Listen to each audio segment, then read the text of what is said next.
Bodhisattvas are those who seek full awakening, in other words, enlightenment, for the sake of all beings.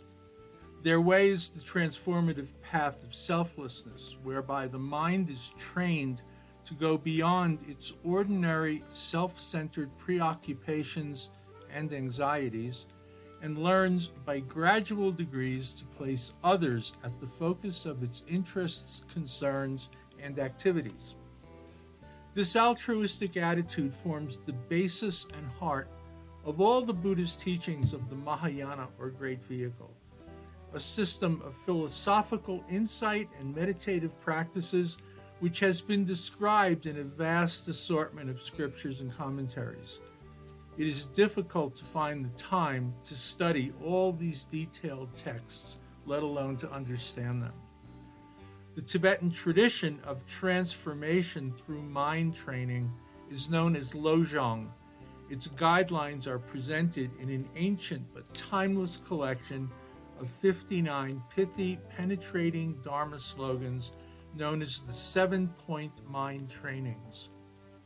When contemplated, understood, and embraced, these practices bring about the profound attitudes of natural bodhicitta, including intuitive compassion, equanimity, loving kindness, and a deeply interdependent sense of responsibility for the well-being of others. The 11th century Lojong teachings have been the subject of deep study, contemplation, and commentary by many realized Mahayana lineage masters and teachers. For the most part, the meanings behind the slogans are understood and accepted as being worthy of further investigation. For each of us, resonance in varying degrees as individual current karma dictates. But during the sharing of an ancient fable at a recent Dharma gathering, in which there were mentions of evil forces, specifically referencing harmful spirits, a few folks grew uneasy, expressing familiar, "Uh-oh, here comes that Tibetan superstitious stuff." Yes, there are metaphorical Mahayana notions of concurrently existing realms of existence comprised of here and now domains of form and formlessness. And there are Tibetan practices and rituals that consider various harmful spirits, demons, and metaphysical beings, both seen and unseen. Indeed, the great Tibetan yogi Jetsun Milarepa famously sang, "Demon, if you were to stay longer, that would be fine with me. If you have friends, bring them along. We will talk of our differences. Ah, tsa ma, I feel compassion for this spirit." As products of our culture, while many struggle to accept the physically material existence of evil spirits or demons, as our Tibetan Buddhist lineage teachings specify, some, including me, have come to understand that we are a long way from precisely knowing what does and does not exist. But here's what I do know. I regularly see and experience my own personal manifestations of harmful spirits. In fact, I am their enabler and creator, and they are neither esoteric, mysterious, or unique. Ignorance, anger, confusion, greed, jealousy, arrogance, doubt, laziness, wrong views, low self-esteem, fear. In Buddhism, these are known as kleshas, mental hindrances that cloud the sentient mind, setting the stage for unwholesome, that is, essentially self-centered, intentional actions. Famously described in Patanjali's Yoga Sutras, the kleshas' root cause is ignorance, manifesting in knowing wrongly or simply being unaware. They are stubborn, our kleshas, sneaky, lurking, always ready to emerge and cloud our mind, contaminating our perspectives and bringing about moods and vulnerabilities. Temporarily tainting the true nature of the mind, kleshas show up in how we think, talk, and intentionally act, often sparking impulsive reactions if we're not mindfully aware to prevent or quickly catch them. To consider them to be in the nature of spirits seems fitting, certainly not an unreasonable stretch. Said Yonggi Mingyur Rinpoche, these conditioning factors, kleshas, are often referred to in Buddhist terms as mental afflictions, or sometimes poisons.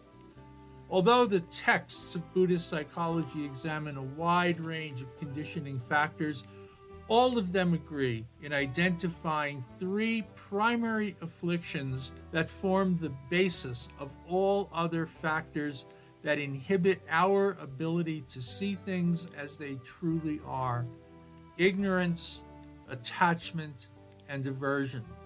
Certainly, these kleshas accord like spirits, appearing to arise whenever they want, creating disturbance and confusion, and then, job done, moving on, gone, leaving no footprints or calling cards. But there is little doubt they've been active, the wreckage they often leave behind serving as evidence of their presence.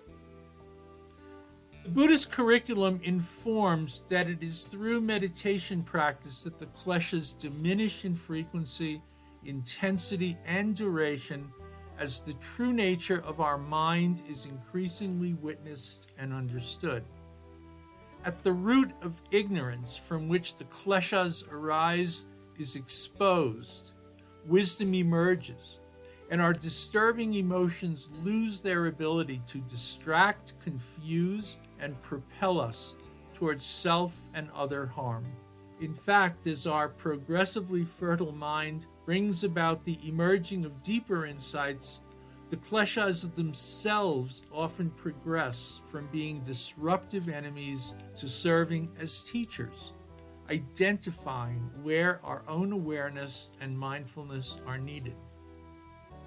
So, I invite you, when next you detect gross anger, jealousy, obsessive fear, or poignant desire arising, be aware.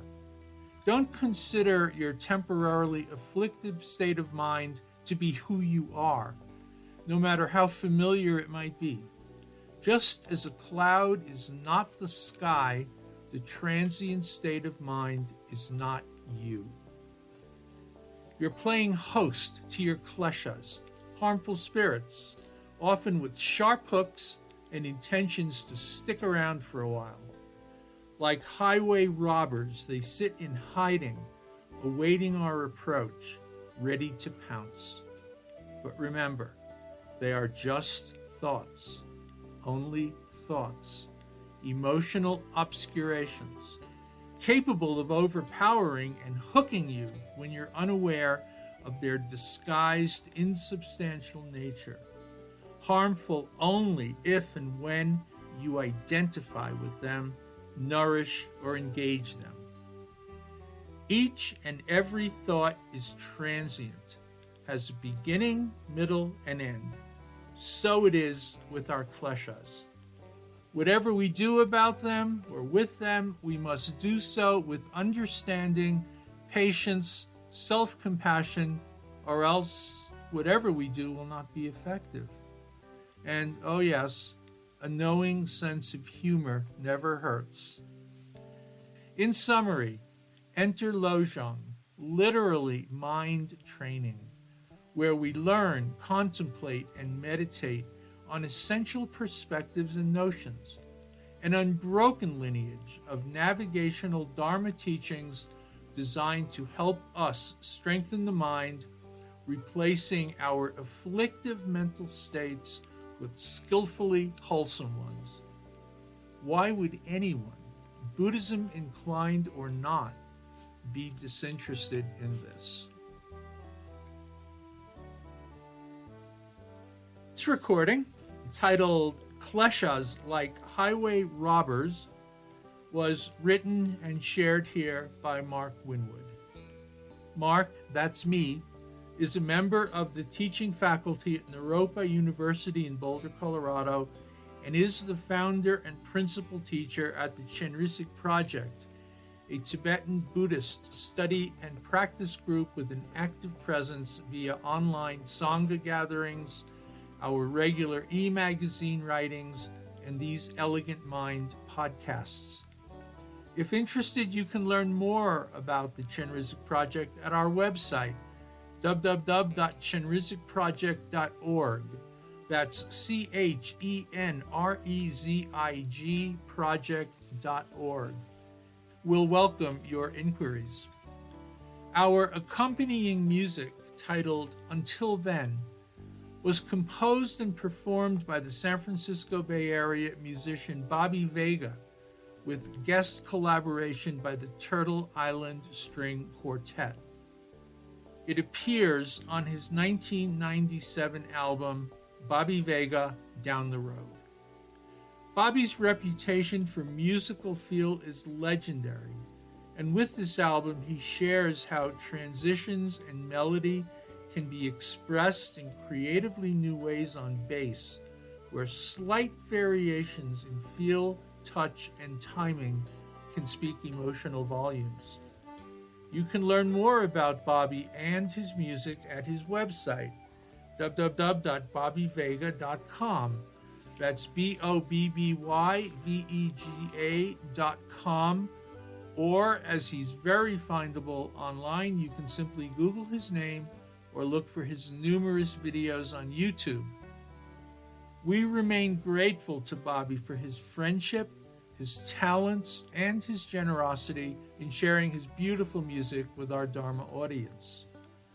Please feel free to share the link to this podcast with those you feel it might resonate. And as always, thank you for listening.